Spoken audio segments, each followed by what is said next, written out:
நான் தமிழ்நாடு காவல்துறையில் 15 ஆண்டுகளாக வேலை செஞ்சுட்டு வரேன். இப்போ வந்து கோயம்புத்தூர் மாவட்டத்திலேருந்து நான் டெல்லி வந்து பணிமாறுதல் போனேன் 2018ஆம் ஆண்டு. 2018லேருந்து இப்போ வரைக்கும் வந்து டெல்லியில் வந்து நான் சிறப்பாக பணியாற்றி வரேன். டெல்லியில் வந்து என்ன நடக்குது அப்படின்னா, தமிழ்நாடு போலீஸ் வந்து மிகவும் ரொம்ப கஷ்டப்படுத்துகிறாங்க. அதே மாதிரி ஒரு 200 பேர் வந்து எங்கே வேலை செய்கிறாங்கன்னே தெரியல. அவங்களோட வேலையும் அங்கே இருக்கிற காவலர்களே நாங்களே பண்ணுறதுனால எங்களுக்கு பணிச்சுமை, உடல் ரீதியாக பாதிப்பு, மிகப்பெரிய பாதிப்பு அடைஞ்சிருந்துச்சு. நான் வந்து பிகில் குழலுதும் பிரிவில் வந்து பயிற்சி பெற்று 15 ஆண்டுகளாக வந்து நான் குழலுதும் காவலராக பணியாற்றி வருகிறேன். நான் மாண்புமிகு முதலமைச்சர் அவர்கள் வருகையின் போது டெல்லி வரும்போது குழலுவது வரும், மேதகு ஆளுநர் அவர்கள் வருகையின் போது குழலுதும் பணியாக சேர்ந்துட்டு இருந்தேன். எனக்கு வந்து குழலுதும் பணியும் மற்றும் உள்ள சிறை பணியும் ரெண்டையும் போட்டதுனால என் உடல்நிலை ரொம்ப மோசமடைஞ்சு, என்னுடைய மனைவி வந்து நேஷனல் தேசிய பட்டியல் ஆணையத்தில் வந்து முதல் தகவல் அறிக்கையாக பதிவு செய்தாங்க. அந்த தகவல் வந்து அவங்க வந்து அந்த ஆணையை வந்து நேரடியாக காவல்துறை இயக்குநருக்கு வந்து ஃபார்வேர்ட் பண்ணியாச்சு. அங்கிருந்து எனக்கு என்னுடைய அலுவலகத்துக்கு வந்தது. விசாரணை அழைப்பானை இல்லாமலேயே என் மனைவியும் என்னையும் அங்கிருந்த பொறுப்பு அதிகாரி அழைத்து எங்கள் இருவரையும் வந்து விசாரணை செய்யப்பட்டது. 28/1/2025 அன்று விசாரணை செய்யப்பட்டது.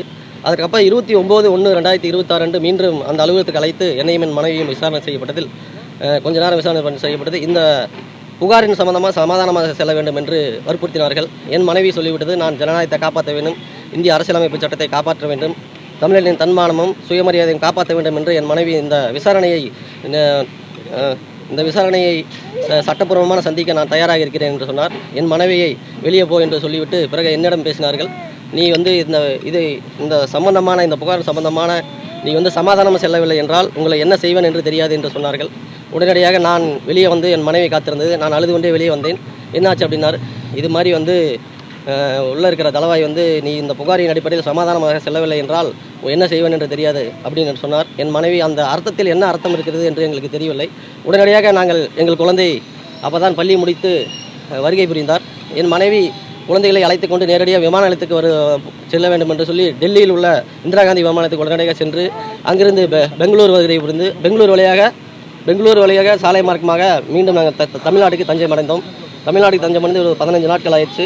எங்களுக்கு மீண்டும் நாங்கள் டெல்லி செல்கிறோம், பணியாற்ற செல்கிறோம். பாதுகாப்பு வந்து கேள்விக்குறியாக உள்ளது. மாண்புமிகு தமிழக முதல்வர் அலுவலகம், மாண்புமிகு டெல்லி முதல்வர் அலுவலகம் எங்களுக்கு பாதுகாப்பு வழங்கி பாதுகாப்பை உறுதி செய்ய வேண்டும் என்று நாங்கள் தாழ்ந்த பணியுடன் கேட்டுக்கொள்கிறோம். அதே மாதிரி டெல்லியில் வந்து ஒரு 200 பேர் யாருக்கிட்ட வேலை செய்கிறாங்க, எப்படி வேலை செய்கிறாங்க அப்படிங்கிறது வந்து நமக்கு எங்கே இருக்கிறாங்கன்னே தெரியல. கிட்டத்தட்ட அந்த பணியை வந்து ஆல்ரெடி வேலை செஞ்சுட்டு இருக்கிற அந்த காவலர்கள் வந்து பணி செய்வதனால் அவர்களுக்கு ஏற்பட்ட மன உளைச்சல், அதே மாதிரி வந்து உடல் ரீதியாக பாதிப்பு, ஏகப்பட்ட பாதிப்பு இருக்குது. அவங்களை மீட்டு வந்து மீண்டும் காவல் பணி செய்ய வேண்டும் என்று தாழ்ந்த பணியுடன் கேட்டுக்கொள்கிறேன். அதுவும் இல்லாமல் இங்கே அங்கேருந்து இப்போ வந்து நாங்கள் வந்து ஸ்கூலுக்கு போகிறதுக்கு உண்டான கிளம்புறதுக்கு எங்கள் டைம் ஆகிடுச்சு. அதனால் இங்கே போய் அங்கே ஸ்கூல் ஜாயின் பண்ணணும். அதுக்கு வந்து பாதுகாப்பு தர வேணும். அதே மாதிரி வந்து டெல்லியில் இருக்கும் ஆணையம் வந்து அதையும் வந்து அவர்கள் ஒரு பார்வையிலே வந்து இது அவர்கள் பார்வையை நோக்கி இந்த வழக்கு விசாரணை செய்யப்பட்டு வருகிறது என்பதை தாழ்ந்த பணியுடன் கேட்டுக்கொள்கிறேன். என்ன மாதிரியான வேலைகள் வந்து சார், அங்கே என்னென்னா தீகார் மத்திய சிறையில் வந்து நிர்வாகம் வந்து இன்னும் டெல்லியோட அரசிடம் தான் இருக்குது சார்.